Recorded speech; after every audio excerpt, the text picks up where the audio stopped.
Hi, I'm Cole Lawrence. And this is my business communication business report on General Motors. The outline for this report is introduction, findings, conclusion, and recommendations. I'd like to start out with the introduction. General Motors was formed in 1908 as a holding company for Buick. William Durant was the company owner at the time. During the company's early years, Durant went on a shopping spree for automobile manufacturers. He ended up buying out 30 other companies and all that came to an end in 1910. Durant had spent so much money that he was unable to hold his position because banks were now unsure of the company's financial stability. The firm went on and prospered and went to purchase the international combustion engine railcar builder, Electromotive Corporation, and its engine supplier, Winton Engine. By 1955, General Motors was the first company in America to make more than $1 billion in a single year.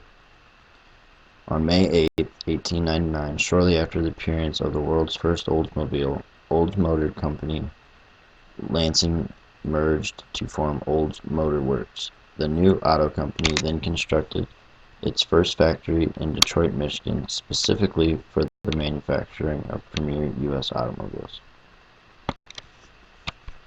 Under Billy Durant's leadership, who is the son of William Durant, General Motors Company was founded on September 16, 1908. That year, the Buick Motor Company, then Oldsmobile, were bought out by the growing GM. Over the next 2 decades, General Motors fine-tuned its standards of quality, producing state-of-the-art driving machines.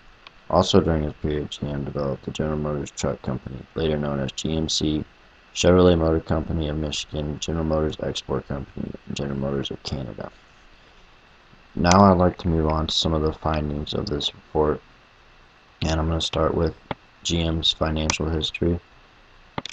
GM Financial was founded as AmeriCredit in September 1992 and opened its first branch office in Fort Worth, Texas.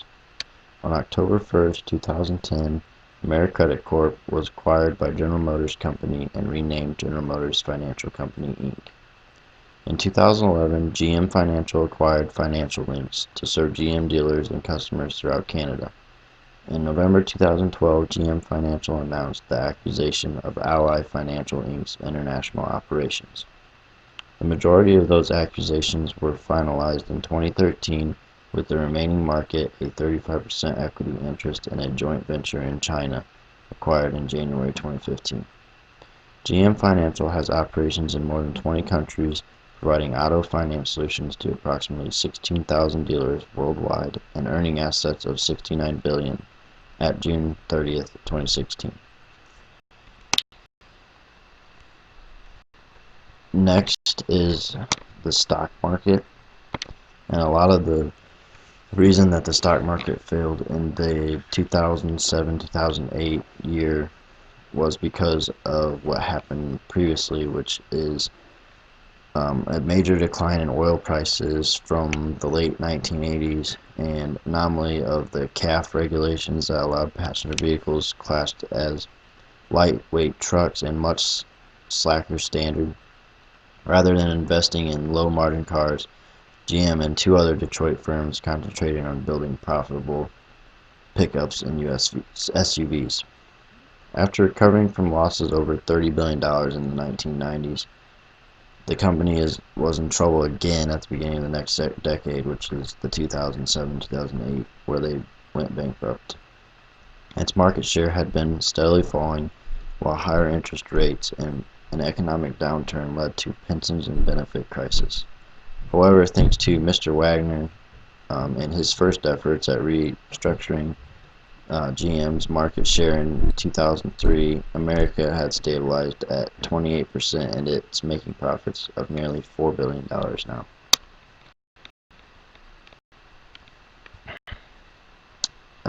Now on to major strengths. Some of the top 5 major strengths for GM are: number 1, its global presence. GM was the leading auto manufacturer in terms of sales for 77 years until 2007 when they went bankrupt. The business has grown its presence in the world and it is now operating in 157 countries, while its Chevrolet brand reached world record sales of 4.95 million units. The next biggest major strength is its new vision and strategy. After the 2008 bailout, GM has experienced major changes and reorganized the way it does business. New members were appointed to the firm's management team, with Daniel Akerson as the CEO, and he shook GM's bureaucratic organizational culture and introduced new strategy and business to the business. GM became smaller but leaner and is becoming more cost competitive. The next strongest point is its strong brand portfolio. GM currently sells 18 automobile brands to satisfy as many customers' needs as possible. The most popular brands are Cadillac, Buick, GMC, and Chevrolet. Chevrolet reached the global sales record of $4.95 million that we talked about, and it reached that in 2012. And GM also has a very strong presence in China, where the Chevrolet sold the $4.95 million in sales. China is the largest automotive market and is emerging economic growth. It also is the second largest market for GM in terms of vehicle units sold, and early interest into China, well-performing partnership, and local Buick brand are the main reasons why GM has a strong position in China's automotive market. And one of the last reasons is the four main performing brands for GM, which is GM, Cadillac, GMC, Chevrolet, and Buick. They bring in a total of 80% of all General Motors sales. The next topic is major weaknesses, and there are four total for the highest major weaknesses for GM. The first one being high cost structure. GM has one of the highest cost structures compared to all automobile manufacturers. GM's costs are driven by its generous employee compensation and pension plans. Although GM has reduced its costs over 2008, it still has a lot to do to become cost competitive. The next one is its brand dilution. GM controls 18 automobile brands that vary in quality and are sold in separate markets.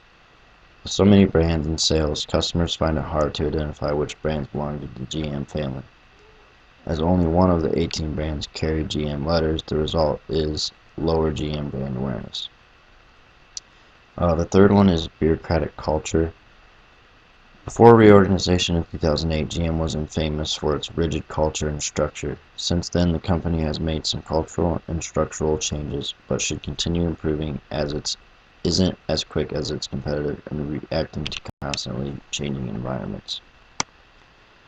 The last one is its biggest one as far as I'm concerned, which is car recalls.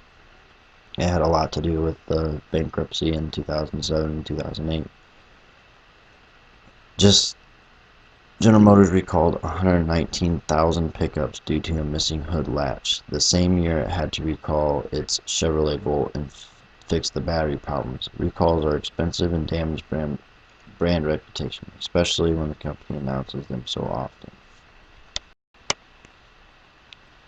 Another topic for General Motors is their global relations. I hit on this topic more because it's one of the main reasons GM does so well for itself.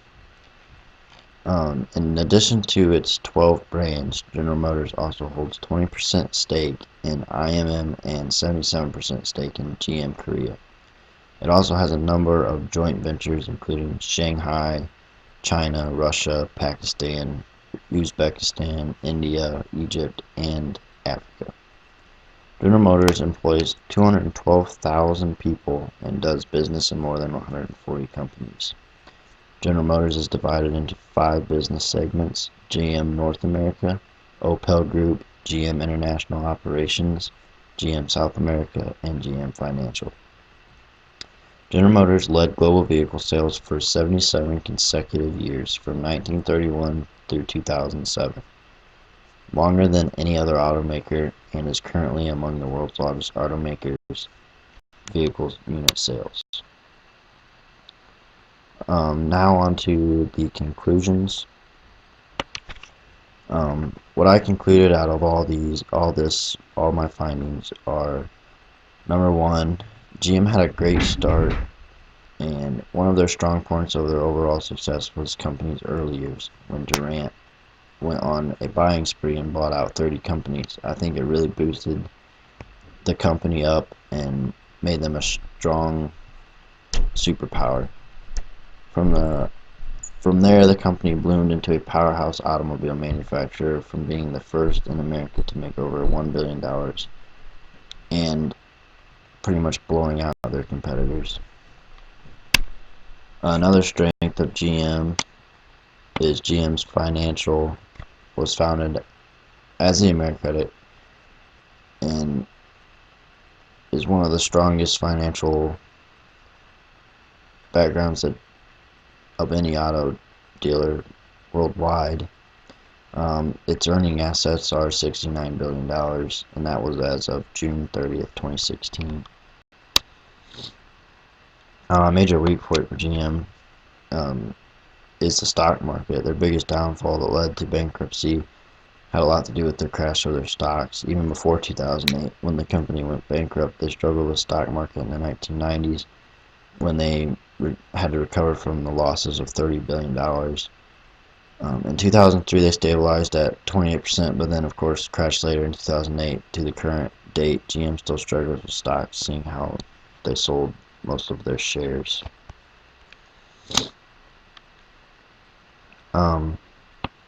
A brief overview of the major strengths. The new vision and strategy after 2008 was one of their best things GM could have done to bring them back to a powerhouse again. Applying a new CEO and training their staff to certain standards brought the strength in the company up tremendously. The next major strength is their four major brands: Cadillac, GMC, Chevrolet, and Buick. These brands brought back the symbol of GM that had been diluted by the old GM. These brands alone make 80% of all GM sales. A brief overview of GM's major weaknesses. GM's biggest Achilles heel is their high cost structure. This is because they overpay their employees and have their huge pension plans. I believe that $2 million or so a year goes into their pension plans for their old employees. Another weakness for GM is brand dilution. They spent years before the downfall in 2008 making low quality vehicles, and now people have bad taste in their mouths when they see GM products. Lastly, one of the things GM struggled with the most was car recalls.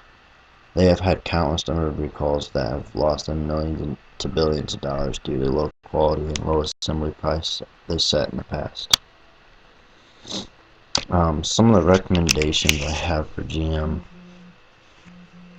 are: I recommend that General Motors works on bettering their stock market affiliations and watching their stocks more often. Also, I recommend that they keep going in the direction they are now with making high-end quality trucks and crossover vehicles, instead of getting into the smaller projects like when they started doing Pontiac, the Grand Prix series, G6 series. All of those were major recall vehicles. To do that, they need to keep hiring well-qualified engineers and management to make sure GM is releasing quality cars. And lastly, another recommendation: financially, they need to cut back on their pension plans because they spend way too much money on their pensions and their employees. They treat their employees really well, but they definitely need to cut costs as far as pensions go. And another one of those reasons is because their pensions almost outrank their sales in cars, so that's one of their biggest downfalls. I'd like to thank you for listening to my report.